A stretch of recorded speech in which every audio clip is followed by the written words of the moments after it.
Eu vim aqui, mais uma vez, falar do uso dos recursos do pré-sal para a educação.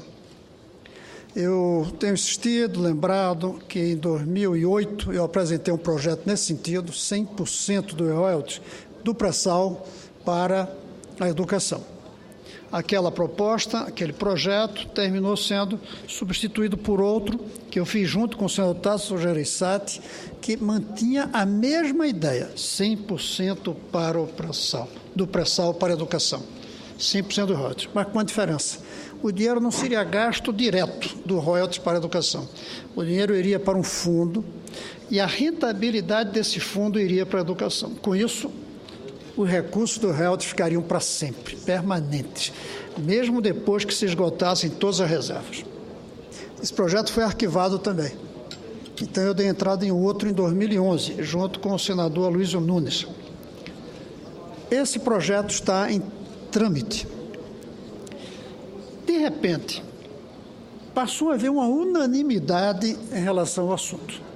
Hoje, ninguém discute mais que os 100% dos royalties do petróleo devam ir para a educação. Está aceito. É verdade que o que provocou isso foi o Plano Nacional de Educação, colocando 10% do PIB para a educação. O governo despertou que não teria o dinheiro e colocou a possibilidade de 100% dos royalties irem para o petróleo. E graças a esse sentimento de urgência, a presidenta enviou ontem para o Senado uma medida provisória. Medida provisória que propõe exatamente isso, 100% dos recursos dos royalties do pré-sal para a educação. Eu parabenizo primeiro a presidente por ter enviado, mas levanto aqui algumas preocupações. A primeira, senador, é que logo em cima, no artigo 1º, diz que o dinheiro do pré-sal será usado 100% para o desenvolvimento da educação. Fica vago. Desenvolvimento da educação, um prefeito pode colocar nessa rubrica o dinheiro que usar para colocar asfalto na rua onde tem uma escola, ou água e esgoto na rua onde tem uma escola. É muito genérico. Ou um programa de televisão financiado pela prefeitura em nome de desenvolvimento da educação. Tem que ser diferente. Tem que ficar claro para onde esses recursos irão. Esse é um ponto. Segundo, não trouxe a ideia do fundo, que o ministro da Educação, Mercadante, defendeu muito bem aqui nessa tribuna, eu lembro bem, quando se falou na minha proposta, no meu projeto de lei, junto com o senador Aloysio Nunes. Então, nós, o senador Aloysio e eu, vamos pegar o nosso projeto e incorporar a medida provisória. Creio que o ideal teria sido o governo federal, sabendo que aqui tem uma medida provisória, se aqui tem um projeto de lei, sabendo que não tem urgência de aprovar, porque os recursos do pré-sal não chegarão antes de alguns anos, alguns falam em década, não tem porquê medida provisória, não tem porquê essa urgência. O projeto poderia passar aqui no primeiro semestre do próximo ano e ainda teríamos uns 5 anos antes dele ser executado por falta, até lá, dos recursos dos royalties do pré-sal. Mesmo assim, em vez de ficar lastimando que a presidenta deixou de aprovar um projeto de origem do Congresso, que eu acho que seria um gesto não só de generosidade, mas de sabedoria política para boa relação com o Poder Legislativo, não vamos ficar lamentando que ela não aproveitou isso, não vamos ficar reclamando que ela, de repente, passou por cima do Congresso, que já tem uma lei nesse sentido, com 4 anos já de discussão, depois com 1 ano e meio, a última. Não vamos lastimar isso. Ou melhor, não vamos ficar nos lastimando, mesmo que haja uma lástima. Vamos para frente. E a ideia é que amanhã o senador Aloysio Nunes e eu daremos entrada em uma emenda à medida provisória que a presidenta Dilma enviou, incluindo nessa medida o que está no nosso projeto de lei. A autoria passará a ser do Poder Executivo. Nós perderemos a autoria, mas o Brasil se beneficiará muito mais, a nosso ver, se seguir a ideia de que o dinheiro vai para um fundo, a rentabilidade é que é usada. E 2, como distribuir, como aplicar. E nossa proposta é clara: o dinheiro será distribuído proporcionalmente ao número de meninos e meninas na escola, no município e no estado correspondente.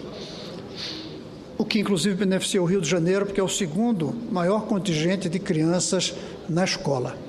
Nós podemos muito bem colocar isso na medida provisória, para que não fique dúvida como é que vai ser distribuído, para que amanhã não aconteça novas pressões de mudança no critério de distribuições, para que o critério de distribuição não fique a critério do próprio Poder Executivo, como é dito ali na medida provisória, que haverá uma regulamentação. Não precisa regulamentar, nós podemos regulamentar na hora de aprovar a medida provisória.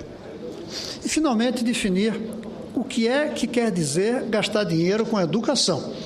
Porque eu próprio, como costumo dizer que a educação é tudo, de repente eu sou capaz de justificar tudo como sendo educação. Mas, para mim, tem uma coisa clara: educação de base, porque tem que ficar claro também que a educação, outro problema, lá está escrito desenvolvimento da educação, então poderá até, para aumentar o programa Ciência Sem Fronteiras, pode-se generalizar para a cultura, pode-se até financiar o Bolsa Família, dizendo que o Bolsa Família é um programa educacional na medida em que os pais são obrigados a colocar os filhos na escola, pode-se financiar o ProUni e aí descaracteriza. Aí mata a ideia do petróleo servir para o futuro, e o futuro caminha sobre os ombros das crianças, não dos adultos, não de nós. Então, nós vamos colocar essas emendas, fazendo com que se discuta o que é usar para a educação e, segundo, como distribuir entre as unidades federativas. É isso, senhor presidente. Amanhã daremos entrada. Eu gostaria muito que essa casa pudesse debater essa nossa proposta junto com o corpo da medida provisória, que a nosso ver, foi uma boa iniciativa, claro, podia ter tomado antes, né, senador Wellington? Foi preciso o PNE forçar e a crise também da aprovação do seu projeto. Se não fosse aquilo ali, não teria se pensado em aplicar todos os recursos do royalty para a educação. Deve ser o senhor que forçou o governo indiretamente. Aliás, eu espero que o senhor não consiga derrubar o veto. Pois bem, nós achamos que foi uma boa iniciativa, por causa do PNE, por causa do projeto de lei do senador Wellington, seja porque for. Foi um bom projeto, foi uma boa decisão da presidenta que nós temos que apoiar. Mas vamos fazer com os ajustes necessários. Senador Wellington, com muito prazer, eu lhe passo a palavra. Senador Cristóvão, eu queria aqui registrar exatamente isso.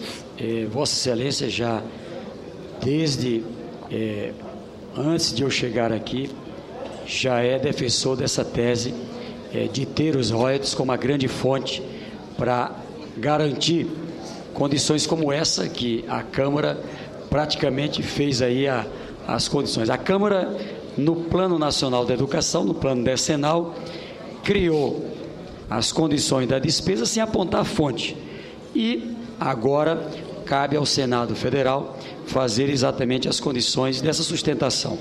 Então, eu queria aqui apenas manifestar, ontem estive num encontro com os governadores, com a representação dos municípios, agora há pouco com os coordenadores de bancada, e nesse aspecto eu quero lhe dizer, há entendimento, ou seja, de apoiarmos as condições para que royalties, participação especial, seja a fonte para cumprir essa meta aprovada na Câmara e que está agora para a discussão do Senado.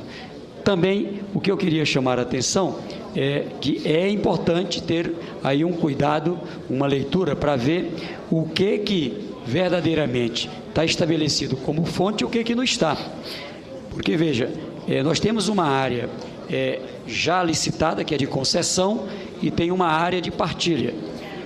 E a nossa defesa é que todo o petróleo em mar, toda a receita de royalties e participação, independente de ser pré-sal ou pós-sal, independente de ser concessão ou partilha, sejam fontes para que a gente possa garantir esses investimentos. Em segundo lugar, apenas para Vossa Excelência compreender, se tivermos a aprovação dessa medida na forma como está colocada, o que vai acontecer?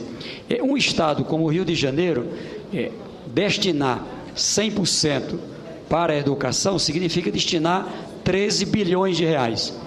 Um estado como o Piauí significa colocar 9 milhões. 9 milhões. Por quê? Porque é isso que vai ficar recebendo. Então, o que eu quero chamar a atenção apenas é para que a gente tenha uma interpretação adequada, porque se não tiver uma forma de que haja uma distribuição justa para todos os estados e todos os municípios, vai ter estado investindo um volume muito além do que se precisa e vão ter outros investindo valores ínfimos. É isso que, com certeza, quero estar debatendo com Vossa Excelência. Muito obrigado. Senhor presidente, eu quero pedir um tempinho porque eu acho importante, embora estejamos nos antecipando ao debate. Veja bem, senador, pela nossa proposta, sem dúvida alguma, o Rio de Janeiro receberá mais do que o Piauí, Alagoas, Santa Catarina, mas não por ter petróleo lá na sua fronteira, no seu litoral, e sim que tem um número maior de crianças na escola, e aí é perfeitamente justo. Aí é perfeitamente justo. E a diferença não será tão grande entre a população de crianças no Rio de Janeiro, na escola, e a população de crianças no Piauí, na escola. Então, o nosso parece que é absolutamente coerente e justo, mesmo que não receba o mesmo. Sabe por quê? Porque o que me preocupa é a criança. Cada criança do Brasil vai receber o mesmo. Cada criança do Brasil vai receber o mesmo. O estado que tiver mais, o município que tiver mais criança, recebe mais. Porque a criança é que é o centro da preocupação dele, e não o estado, não o município, não a União. Nós desviamos muito o debate, quando falamos de educação, o debate sobre o federalismo, ao tirar a criança do centro e botar o município, o estado. Quando se fala em federalização da educação, senador Wellington, todos ficam contra, porque é preciso respeitar o município, o estado. É preciso respeitar primeiro a criança e ajustar o município, o estado, à criança, porque assim a gente ajusta o município, o estado, ao futuro do Brasil. Então, nós vamos insistir, fico contente com a sua proposta. Quero dizer que, na sua proposta, trouxe um avanço na consideração, que nós precisamos saber que quem é produtor do petróleo é a Petrobras. O Estado é depositário do petróleo. Se deixar ele lá embaixo, ele não serve de nada. Ele só vira um petróleo útil quando a Petrobras tira lá de baixo. Então, quem produz é o Brasil. Quem produz é uma empresa nacional, não é uma empresa estatal. O Rio de Janeiro não tem sua Petrobras.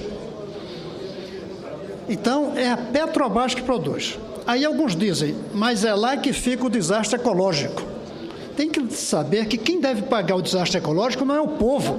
Quem deve pagar o desastre ecológico é a empresa, seja a Petrobras ou uma privada. Correto. Lá no Golfo México, quem está pagando o desastre, bilhões e bilhões de dólares, é a British Petroleum. Não é o povo dos estados americanos que estão no Golfo. Então, nem o argumento de ser produtor, nem o argumento dos desastres ecológicos justificam que alguns estados recebam mais do que outros, a não ser que recebam mais porque tem mais criança. E o dinheiro ir todo para a educação. O outro lado do seu projeto, que eu também não fiquei satisfeito, é porque não dizia para onde ia o dinheiro. E eu creio que para onde vai o dinheiro é tão importante para quem eu digo final, para quê, e não para que estado. Para que estado só é importante dependendo da finalidade. Se a gente for investir em ciência e tecnologia, vai ter que ir para São Paulo, porque é lá que estão os centros importantes. Mas a gente tem que investir em educação básica, e aí o Brasil inteiro tem que receber recursos, proporcionalmente ao número de crianças. Essa é a proposta que eu espero contar com seu entusiasmado apoio. Já anunciou aqui, senador Wellington, por esse critério tem total apoio. Nesse horário não teria nem a parte. Eu abri uma exceção, mas alguns senadores que estão na fila estão solicitando... E com razão, até porque como eu esperei muito, claro, eu sei que, de fato, não devo deixar os outros esperando. Eu terminei, senador, Ok, senador e Gustavo. agradeço a parte do senador Wellington, que foi personagem fundamental nesse processo.